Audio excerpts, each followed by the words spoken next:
ಎಲ್ಲರಿಗೂ ನಮಸ್ಕಾರ. ಇಂದಿನಿಂದ ನಾವು ಸರಳ ವಿಜ್ಞಾನ ಇದರ ಬಗ್ಗೆ ತಿಳಿಯೋಣ. ಇದು ಪ್ರೈಮರಿ ಮತ್ತು ಮಿಡ್ಲ್ ಸ್ಕೂಲ್ ಶಾಲೆಯ ಮಕ್ಕಳಿಗೋಸ್ಕರ ಮಾಡಿರ್ತಕ್ಕಂಥದ್ದು, ಆದರೆ ಯಾರು ಬೇಕಾದರೂ ನೋಡಬಹುದು.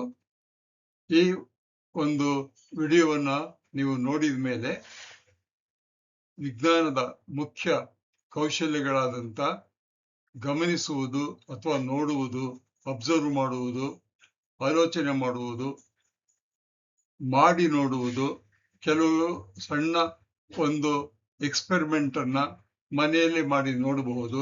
ಉದಾಹರಣೆಗೆ ಇವತ್ತು ನಾನು ಹೇಳ್ತಕ್ಕಂಥದ್ದನ್ನ ನೀವು ಮನೆಯಲ್ಲೇ ಮಾಡಿ ನೋಡಬಹುದು, ಆಮೇಲೆ ಕಲಿಯಬೇಕು. ಹೀಗೆ ಸರಳ ವಿಜ್ಞಾನದಲ್ಲಿ ನೀವು ಅನೇಕ ವಿಚಾರಗಳನ್ನ ಕಲಿಬಹುದು. ಇವತ್ತಿನ ಒಂದು ಎಪಿಸೋಡ್ ಇದೆಯಲ್ಲ, ಇದು ದ್ರಾಕ್ಷಿ ಹಣ್ಣಿನಿಂದ ಒಣ ದ್ರಾಕ್ಷಿ ಹೇಗೆ ಆಗುತ್ತದೆ. ಇದು ನನಗೂ ಎಷ್ಟೋ ಸಾರಿ ಅನ್ಸೋದು, ಹೆಂಗ್ ಮಾಡ್ತಾರಪ್ಪ ದ್ರಾಕ್ಷಿ ಇದನ್ನ ಅಂತ. ಆದರೆ ಈ ಒಂದು ಪ್ರೋಸೆಸ್ ಇರುತ್ತೆ, ಅದೇನು ಅನ್ನೋದನ್ನ ತಿಳ್ಕೊಳ್ಳೋಣ ಬನ್ನಿ. ನೀವು ತಿನ್ನುವ ಒಣ ದ್ರಾಕ್ಷಿ ಹೇಗೆ ತಯಾರಾಗುತ್ತದೆ ನಿಮಗೆ ಗೊತ್ತಾ? ಬನ್ನಿ ನೋಡೋಣ.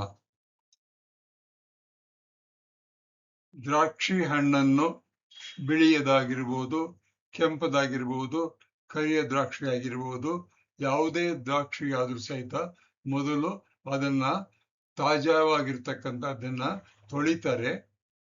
ಸಿಹಿಯಾದ ದ್ರಾಕ್ಷಿಗಳನ್ನ ಆಯ್ಕೆ ಮಾಡ್ತಾರೆ, ತೊಳಿತಾರೆ, ಆಮೇಲಿಂದ ಚೆನ್ನಾಗಿ 2-3 ಸಾರಿ ತೊಳಿತಾರೆ. ಈಗ ಅದಕ್ಕೋಸ್ಕರ ಮೆಷಿನ್ಗಳು ಬಂದಿವೆ. ಆ ಮೆಷಿನ್ಗಳಲ್ಲಿ ದ್ರಾಕ್ಷಿಯನ್ನು ಚೆನ್ನಾಗಿ ತೊಳೆದು ಸಿಹಿಯಾಗಿರ್ತಕ್ಕಂಥ ದ್ರಾಕ್ಷಿಯನ್ನು ಮಾತ್ರ ಆಯ್ಕೆ ಮಾಡ್ತಾರೆ, ಹುಳಿಯಾಗಿರೋದನ್ನ ಆಯ್ಕೆ ಮಾಡಲ್ಲ, ಅದನ್ನು ತೊಳಿತಾರೆ. ಇದು ಮೊದಲನೇ ಒಂದು ಪ್ರಾಸೆಸ್.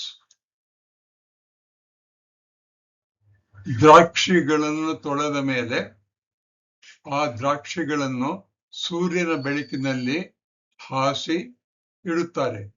ಸೂರ್ಯನ ಬೆಳಕಿನಲ್ಲಿರುವ ತಾಪ 2-3 ವಾರಗಳಲ್ಲಿ ದ್ರಾಕ್ಷಿಯಲ್ಲಿರುವ ನೀರನ್ನ ನಿಧಾನವಾಗಿ ಆವಿಯಾಗುವಂತೆ ಮಾಡುತ್ತದೆ. ಇದು ಹಿಂದಿನ ಕಾಲದಲ್ಲಿ ಮಾಡ್ತಾ ಇರ್ತಿರ್ತಕ್ಕಂಥ ಒಂದು ಪದ್ಧತಿ. ಆದರೆ ಇತ್ತೀಚೆಗೆ ಮೆಷಿನ್ಗಳು ಬಂದಿವೆ. ಮೆಷಿನ್ನಲ್ಲಿ ಹಣ್ಣನ್ನ ಫೀಡ್ ಮಾಡ್ತಾರೆ, ತೊಳೆಯುತ್ತೆ, ತೊಳೆದ ಮೇಲೆ ಸಿಹಿಯಾಗಿರೋದನ್ನ ಆಯ್ಕೆ ಮಾಡುತ್ತೆ, ಕೆಟ್ಟೋಗಿರೋದನ್ನ ಬಿಸಾಕತ್ತೆ, ಮತ್ತೆ ಡ್ರೈ ಮಾಡೋದಕ್ಕೋಸ್ಕರ ಚೇಂಬರ್ಸ್ ಇರುತ್ತೆ. ಅದರಲ್ಲಿ ಆ ಚೇಂಬರ್ಗಳಲ್ಲಿ ಹಣ್ಣು ಹೋಗುತ್ತೆ, ಒಣ ದ್ರಾಕ್ಷಿ ಹೊರಗೆ ಬರುತ್ತೆ. ನೀವು ದ್ರಾಕ್ಷಿಯನ್ನು ನೋಡಿ ಎಷ್ಟು ಚೆನ್ನಾಗಿರುತ್ತೆ ನೋಡುವುದಕ್ಕೆ. ಸಿಹಿಯಾಗಿರುವ ಚಿಕ್ಕದಾಗಿರುವ ದ್ರಾಕ್ಷಿ ಹಣ್ಣು ಅದು ಪ್ರೋಸೆಸ್ ಆದ ಮೇಲೆ, ಸೂರ್ಯನ ಬೆಳಕಿನಲ್ಲಿ ಒಣಗಿದ ಮೇಲೆ, ನೀರನ್ನ ಕಳೆದುಕೊಂಡ ಮೇಲೆ ಮೃದುವಾಗಿ, ತುಂಬಾ ಸಿಹಿಯಾಗಿ, ಪುಷ್ಟಿಕರ ಆಹಾರವಾಗಿ ಬದಲಾವಣೆ ಆಗುತ್ತದೆ. ಅದೇ ನೀವು ತಿನ್ನುವ ಒಣ ದ್ರಾಕ್ಷಿ. ಎಲ್ಲ ಅಡಿಗೆಗಳಲ್ಲಿ, ಕೇಸರಿ ಬಾತ್, ಪಾಯಸ ಮೊದಲಾದ ಎಲ್ಲ ರುಚಿಕರ ತಿಂಡಿ ಪದಾರ್ಥಗಳಲ್ಲಿ ದ್ರಾಕ್ಷಿಯನ್ನು ಹಾಕುತ್ತಾರೆ. ವಿಜ್ಞಾನದ ದೃಷ್ಟಿಯಿಂದ ಹೇಳಬೇಕಾದರೆ ದ್ರಾಕ್ಷಿಯ ಹಣ್ಣಿನಲ್ಲಿದ್ದ 80% ನೀರು ಹೊರಗೆ ಹೋಗುತ್ತದೆ. ಆ 80% ನೀರು ಹೊರಗೆ ಹೋದಾಗ ಒಳಗಿರ್ತಕ್ಕಂಥ ಸಕ್ಕರೆಯ ಅಂಶ, ಹಣ್ಣಿನಲ್ಲಿರುವ ಸಕ್ಕರೆಯ ಅಂಶ ಗಟ್ಟಿಯಾಗಿ, ಅದು ಸಿಹಿಯಾಗಿ, ಗಟ್ಟಿಯಾಗಿ ದ್ರಾಕ್ಷಿ ಆಗುತ್ತದೆ. ಅಂದರೆ ಒಳಗೆ ದ್ರಾಕ್ಷಿ ಹಣ್ಣಿನೊಳಗೆ ಅನೇಕ ಬದಲಾವಣೆಗಳಾಗುತ್ತೆ.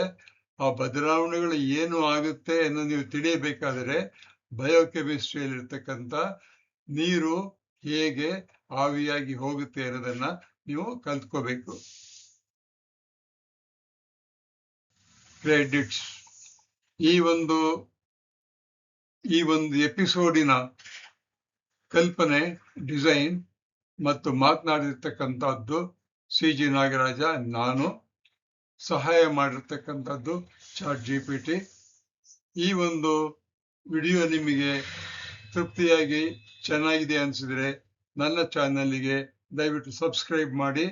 ಈ ರೀತಿಯಾಗಿ ಇನ್ನೂ 30 ವಿಜ್ಞಾನದ ಪಾಠದ ಬಗ್ಗೆ, ದೈನಂದಿಕ ವಿಜ್ಞಾನ, ನಮ್ಮ ಪರಿಸರದಲ್ಲಿ ಆಗುವ ವಿಜ್ಞಾನ, ಜೀವಶಾಸ್ತ್ರದಲ್ಲಿ ಆಗ್ತಕ್ಕಂಥ ಬದಲಾವಣೆ, ಜೀವಿಗಳಲ್ಲಿ ಆಗುವ ಬದಲಾವಣೆ, ಮತ್ತೆ ಪರಿಸರದಲ್ಲಿ ಆಗ್ತಕ್ಕಂಥ ಫಿಸಿಕಲ್ ಚೇಂಜಸ್ಸು, ಇವುಗಳ ಬದಲಾವಣೆ, ಮತ್ತೆ ನಮ್ಮ ದೇಹದಲ್ಲಿ ಎಲ್ಲ ಜೀವಿಗಳಲ್ಲಿ, ಸಸ್ಯಗಳಲ್ಲಿ ಆಗ್ತಕ್ಕಂಥ ಬಯೋಕೆಮಿಕಲ್ ಬದಲಾವಣೆಗಳನ್ನ ತಿಳಿಯುವುದಕ್ಕೆ ಪ್ರಯತ್ನ ಮಾಡೋಣ. ಎಲ್ಲರಿಗೂ ನಮಸ್ಕಾರ, ವಂದನೆಗಳು.